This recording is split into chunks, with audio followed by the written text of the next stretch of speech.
হাই বন্ধুসকল, আজি আমি যাবলৈ ওলাইছোঁ Bassano del Grappa। এখন সৰু চিটি আমাৰ ভেনেটো ৰিজনৰ মাজতে আছে আৰু আমাৰ সকলোবিলাক মানুহ, সেই ডাঙৰ মানুহটো দেখিছে ককাক, এয়া আমাৰ ককা, এয়া আমাৰ যাবলৈ ৰেডি হৈ আছে, এয়া আমাৰ এইজনী যাবলৈ ৰেডি হৈ আছে। আমি সব বাহিৰত যাবলৈ ৰেডি হৈছোঁ, কাৰণ কি এটা দীৰ্ঘদিনীয়া লকডাউনৰ পিছত এতিয়া অকণমান মুকলি কৰি দিয়া হৈছে। আমাৰ পৰিস্থিতি অলপমান ভাললৈ আহিছে। ফেব্ৰুৱাৰীত যেনেকৈ আমি আৰম্ভ কৰিছিলোঁ তেনেকুৱা আকৌ নামি আহিছোঁ সেই একে পৰিস্থিতিলৈ, আৰু লাহে লাহে আমাৰ কৰোণা মুক্ত হ'বলৈ আৰম্ভ হৈছে। গতিকে অকণমান লকডাউন আপোনাৰ শিথিল কৰি দিয়া হৈছে আৰু আমি বাহিৰলৈ যাবলৈ অলপ ভাবিছোঁ। আজি আমি বেছি দূৰ নাযাওঁ, আমি ৰিজন চেঞ্জ কৰিব নোৱাৰোঁ, ভেনেটোৰ পৰা লম্বাৰ্ডি বা বেলেগ ৰিজনলৈ যাব নোৱাৰোঁ। গতিকে ভেনেটো যিটো ৰিজন, যিটো আমাৰ ইয়াত সৰু সৰু ষ্টেটৰ লিখাকৈ ৰিজন ডিভাইড কৰি থোৱা আছে ইটালীত, সেই ৰিজনটোৰ ভিতৰতে থাকিব লাগিব। গতিকে এইখন চিটি ৰিজনটোৰ ভিতৰতে আছে, আমি তালৈ যাম। এতিয়া আপোনালোকক দেখাম কি পাম। বাদ দিয়ক সেইবোৰ কথা, আপোনালোকে লকডাউন পালন কৰক যাতে আপোনালোকেও এই অৱস্থা দেখিবলৈ পায়।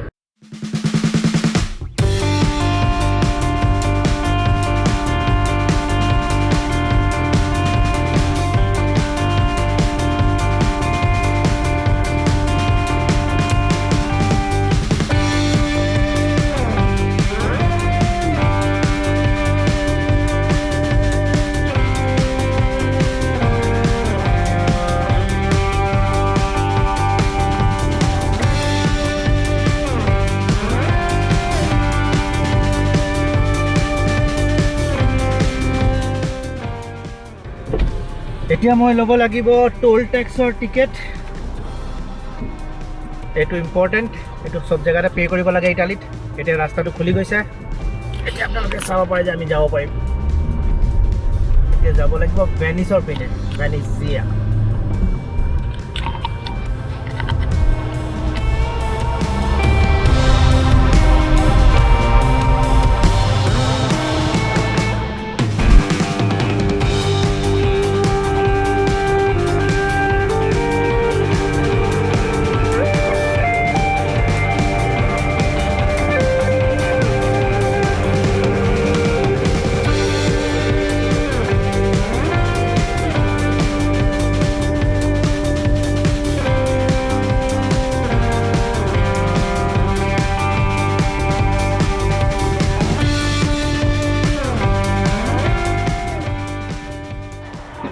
Ciao. Quanti? Allora, 3 kg 20 euro, 2 kg 20 euro.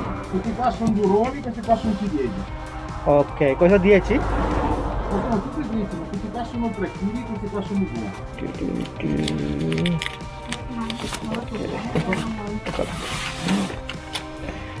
Ehi Lulu. Grazie mille, buona giornata. Buongiorno. এটা আপোনাৰ কিলোমিটাৰ জিৰ' দেখিবলৈ পাইছে, কিলোমিটাৰ জিৰ' মানে ডাইৰেক্ট পথাৰৰ পৰা আপোনাৰ ওচৰলৈ 0 কিলোমিটাৰ, ডাইৰেক্ট পথাৰৰ পৰা আপোনালৈ। এইটো এতিয়া ভাল কনচেপ্ট। ইয়াত কোনো বিচলীয়া নাই, ইয়াত কোনো প্ৰফিট খাওঁতা নাই। নিজৰ দোকান, নিজৰ আপোনাৰ চেৰিজ আৰু নিজৰ পথাৰৰ চেৰি, আৰু ডাইৰেক্ট 0 কিলোমিটাৰ ট্ৰেভেল কৰি আপোনাৰ ওচৰলৈ আহিছে। গতিকে এই বস্তুখিনি একদম ফ্ৰেছ হয়, গছৰ পৰা ডাইৰেক্ট তুলি আপোনাক দিছে। মই যেতিয়াই পাওঁ তেতিয়া পাৰিলে কিনিয়ে লওঁ এনেকুৱা বস্তু পালে।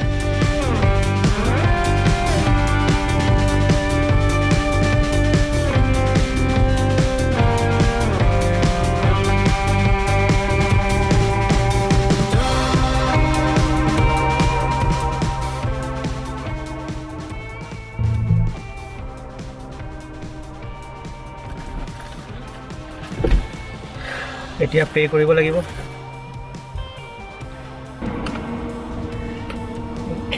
কাৰ্ডে পে'মেণ্ট কৰিব লাগিব। 6 ইউৰো। অ'কে, পে'মেণ্ট হৈ গ'ল। আৰিভিদেৰ্চি মানে বাই টাইপৰ। সেয়া আমি পাইছোঁহি Bassano del Grappa। মাছ পিন্ধি লৈছোঁ, আমাৰ অকণমানিয়েও মাস্ক পিন্ধি লৈছে। মাস্কেৰা। এই আপোনালোকে দেখিবলৈ পাইছে পন্তে ভেকিঅ', যিটো আপোনাৰ 1500 শতিকাতে আপোনাৰ আন্দ্ৰেয়া পাল্লাডিঅ নামৰ এজন আৰ্কিটেক্টে ডিজাইন কৰিছিলে, কিন্তু ৱৰ্ল্ড ৱাৰ II এইটো ভাগি গৈছিল, আকৌ নতুনকৈ ৰিডিজাইন কৰা হৈছে। সেইটো আপোনাৰ ৰেনেচেঞ্চ যুগ আছিল। যিবিলাক আপোনাৰ তেতিয়া লিঅ'নাৰ্ডো দা ভিঞ্চি, আপোনাৰ মাইকেল এঞ্জেলো, এইবিলাক মানুহে যেতিয়া মানে জন্ম লৈছিল সেই সময়ৰে বস্তু। আৰু সেই বস্তুবিলাক সঁচাকৈ বহুত সুন্দৰ, আজিও জীৱন্ত হৈ আছে। আপোনাৰ পুৰণা ব্ৰিজ, গোটেই ব্ৰিজটো আপোনাৰ কাঠেৰে বনাই থোৱা হৈছে, উডেন ব্ৰিজ হয়। আৰু দৃশ্য চব কি সুন্দৰ। তাৰে মাছ ধৰি আছে এজন মানুহে।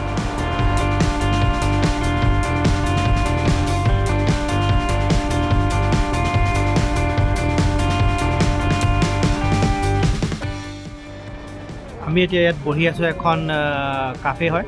আপোনাৰ আইচক্ৰীমো পায়, কফিও পায়। কফি অৰ্ডাৰ কৰিছোঁ।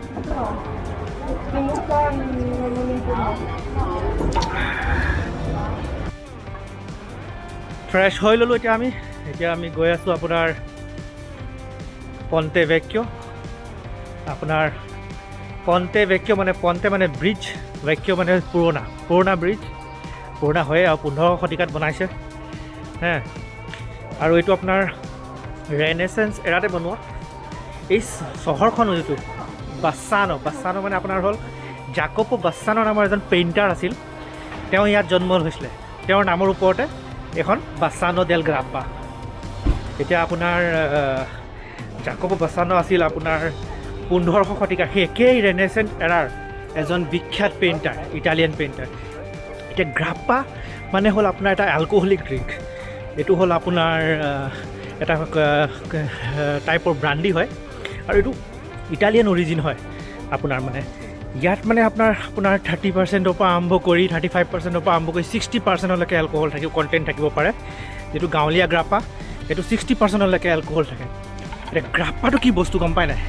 গ্ৰাপ্পাটো হ'ল আচলতে একদম সস্তীয়া মদ আছিলে আগতে পুৰণাতে।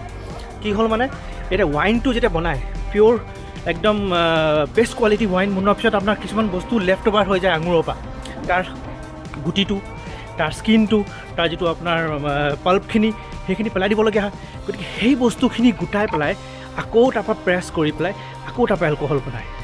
এই যিখিনি এলকহল আপোনাৰ বনে, সেই বস্তুটি গ্ৰাপ্পা বুলি কৈছিলে। আৰু এই মজুৰ মানুহবিলাকে এইবোৰ কনজিউম কৰিছিলে, কাৰণ কি দামটো সস্তা। পিছলৈ কি হ'ল, এই বস্তুটো ইমান ষ্ট্ৰং, ইয়াৰ ফ্লেভাৰটো খুব ভাল আছিলে, লগে মানুহে মানে পিক আপ কৰিবলৈ ল'লে। এতিয়া এইটো এটা ধুনীয়া মানে দামী মানে আপোনাৰ এলকহলিক ড্ৰিংক, আৰু এইটো সংৰক্ষণ কৰা হৈছে ইটালীৰ অৰিজিন বুলি। ইয়াৰ মানুহখিনিহে প্ৰস্তুত কৰিব পাৰে এই গ্ৰাপ্পা বোলা বস্তুটো।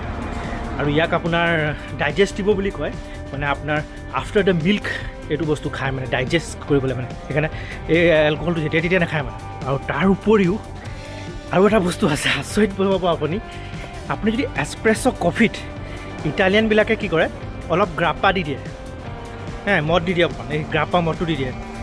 তাত কি হ'ব আপোনাৰ, এতিয়া এই বস্তুটো তেতিয়া কফিটো তেওঁলোকে কি বুলি কয়, কফে কাৰেট্টো, মানে গ্ৰাপ্পা দি পেলাই কফিটো কাৰেক্ট কৰিলে। আচৰিত নহয়নে বাৰু? কফি মানে শুদ্ধ নহয়, মানে কাৰেক্ট কফি নহয়, মানে তাত অলপমান গ্ৰাপ্পা দিলেহে কফিটো কাৰেক্ট হ'ব। গতিকে কফে কাৰেক্টটো এই গ্ৰাপ্পা দি পেলাই কাৰেক্ট কৰে। সাংঘাতিক বস্তুটো ইটালিয়ান, কিন্তু বহুত আৰ্টিষ্টিক মাইণ্ড আছে কিন্তু সিহঁতৰ, মানিব লাগিব। বোলক আগলৈ চাওঁ কি আছে আৰু।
খোজকাঢ়ি আমি পন্তে ভেকিঅ' পালোহি।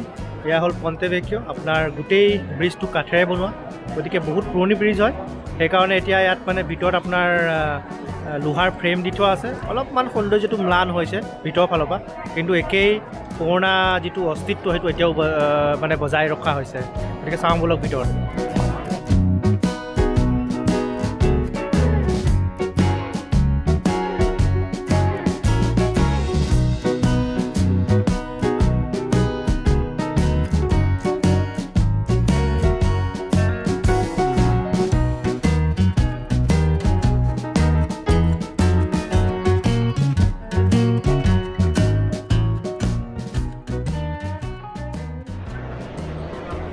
ষ্টাইল আৰু ব্ৰাণ্ড, এইটো ইটালিয়ানৰ একদম মানে আপুনি কি বুলি কয় খাচিয়ত, হিন্দীত যে কয় খাচিয়ত, বৈশিষ্ট্য।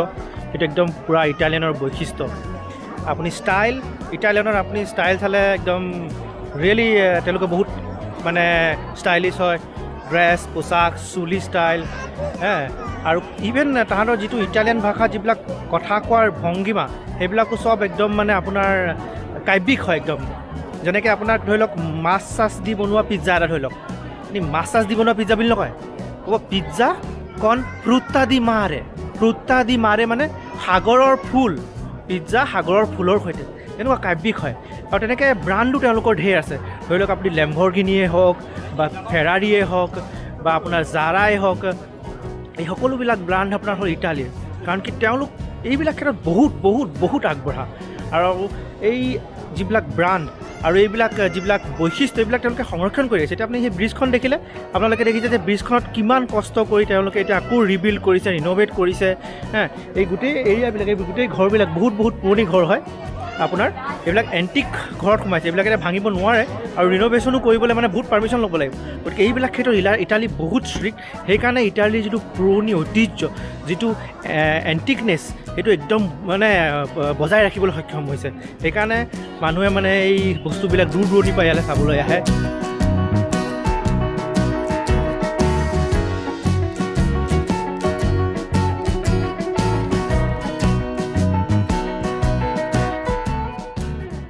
আজিকালি ইটালীত এইটো বৰ ধুনীয়া ষ্টাইল হৈছে।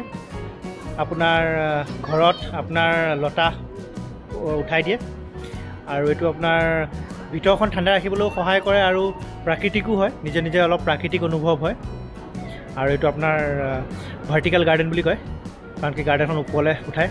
আৰু বহুত মানে আপোনাৰ কি বুলি কয়, বিল্ডিঙত তেওঁলোকে ভাৰ্টিকেল গাৰ্ডেন বনাইছে। মিলানোতো এনেকুৱা এটা ভাৰ্টিকেল গাৰ্ডেন আছে, গোটেই ডাঙৰ 10-15 মানৰ বিল্ডিঙত গোটেই আপোনাৰ গছেৰে ভৰি আছে। আপুনি গছ বেছি দেখিব, বিল্ডিং দেখিবলৈ নাপায়। গতিকে এইটো ভাল এটা কনচেপ্ট হয়। আমাৰ তাতো কৰিব পাৰি। এটা প্ৰব্লেম হ'ব পাৰে, খুব মহ হ'ব আমাৰ তাত কৰিলে।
এতিয়া অকল প্ৰকৃতিৰ শব্দ শুনক। কলকৈ বৈ থকা এই ব্ৰেণ্টা নৈখনৰ পাৰতে আছে আমাৰ বাছানো দেল গ্ৰাপ্পা নামৰ এই সৰু চহৰখন। প্ৰকৃতিৰ কি মনোমোহা ৰূপ।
Grazie.